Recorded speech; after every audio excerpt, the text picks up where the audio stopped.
There are plenty of gimmicks to lose weight in Taiwan, some more bizarre than others.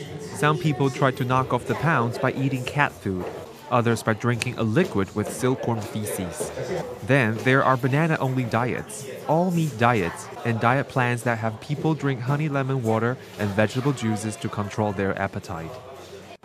Rumor has it that some celebrities even eat roundworm eggs to have them hatch inside their bodies. At least one doctor thinks these diet ideas are potentially harmful. 像他们那种是一种以营养不良的状态，就是让你生病。顾名思义，我们生病当然会瘦，可是等我们病好了，身体又会再复胖。Huang also suggested a 3-more method: eat more, drink more, and sleep more.